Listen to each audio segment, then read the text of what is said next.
একদিকে মমতা বন্দ্যোপাধ্যায়ের প্রার্থী পদের প্রস্তাবক বিরাট শাহর বাড়িতে তল্লাশি অভিযান এখনো চলছে। অন্যদিকে দেবাশিস কুমার তার বাড়িতেও তল্লাশি অভিযান আয়কর দপ্তরের চলছে প্রায় 15 ঘন্টা ধরে। সুবিধেই হলো মার্জিন বাড়লো বলে মনে হচ্ছে, দাবি করেছেন দেবাশিস কুমার। ভোর থেকে রাসবিহারের বিদায়ী বিধায়কের 5 ঠিকানা সহ 11 জায়গায় তল্লাশি চলে।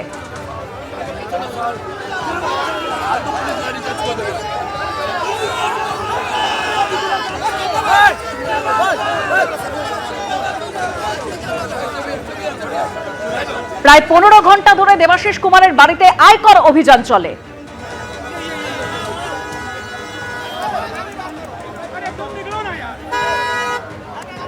আলটিমেট রেজাল্ট হলো আমরা সারাদিনের প্রচারটা বন্ধ হলো, এটাই আলটিমেট রেজাল্ট। আমি তো বলে লাভ নেই, তাহলে যারা খুঁজলো কি খুঁজে পেলো, ডকুমেন্টস দিতে হবে ওদের, ওরা দিক ডকুমেন্টস, তার কাউন্টার আমি নিশ্চয়ই।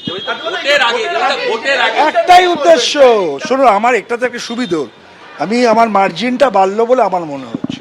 কারণ আমি প্রথম আমার এই যে বারবার আটকে দেওয়া হচ্ছে, তার মানে সত্যি কেউ কেউ খুব ভীত হয়ে গেছেন। আমার কোথাও কোনো, আমি এতটাই স্বচ্ছতা নিয়ে কাজ করি, যেখানে পারা যেতে পারে গেছেও, আমি কোনো বাধাও কাউকে দিই।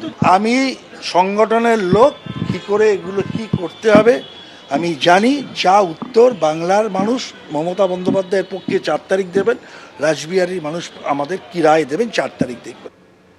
আইটি রেড নিয়ে আক্রমণ শানিয়েছেন মমতা বন্দ্যোপাধ্যায়। দেবাশিস কুমারের বাড়ি অফিসে হানা, ভোটের আগে কেন আয়কর দফতরের হানা?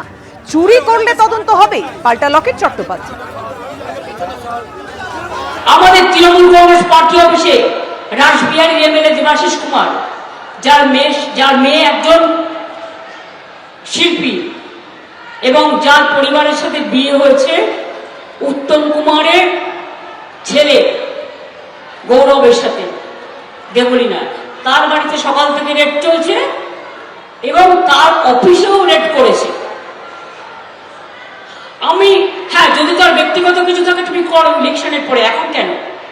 আমাদের যারা ইনকাম ট্যাক্স দেখে সে তো অন্যান্য লোকেরও দেখতে পারে।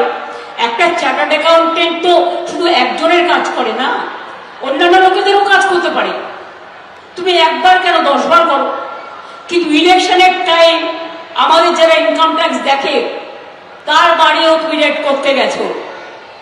একটু লজ্জা নেই, একটু ঘৃণা নেই, একটু ভয় নেই, নির্লজ্জ। এই দুজন দেশের বসে আছে দুটো চেয়ারে, আর একটা বসে আছে অপদার্থ। 1, 2, 3 এদের বিদায় দিন। চুরি যখন হয় তখন তো তদন্ত হবেই। তার শ্বশুর বাড়ি, বাবার বাড়ি যাচ্ছে, মামার বাড়ি যাচ্ছে, দেখার দরকার নেই। চুরি যখন করেছে, চুরি যতক্ষণ না বন্ধ হবে, ইডিও বন্ধ হবে না। আমি মমতা বন্দ্যোপাধ্যায়ের মতো উদার নই, 4 তারিখের পর সব অত্যাচারের হিসাব হবে। রায়দিঘির সভায় হুঁশিয়ারি অভিষেক বন্দ্যোপাধ্যায়।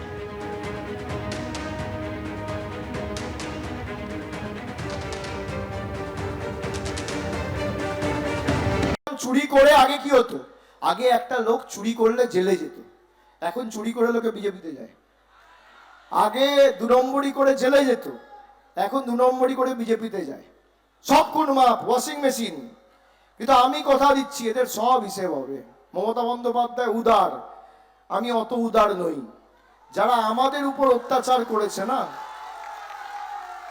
যারা আমাদের উপর অত্যাচার করেছে, বাংলার ক্ষমতা কি 4 তারিখের পর বুঝাবো।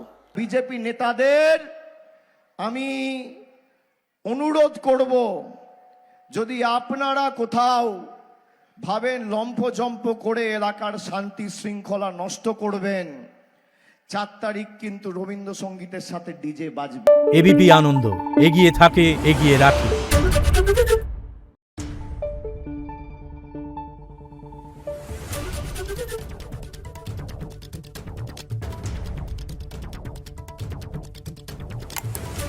Thank you.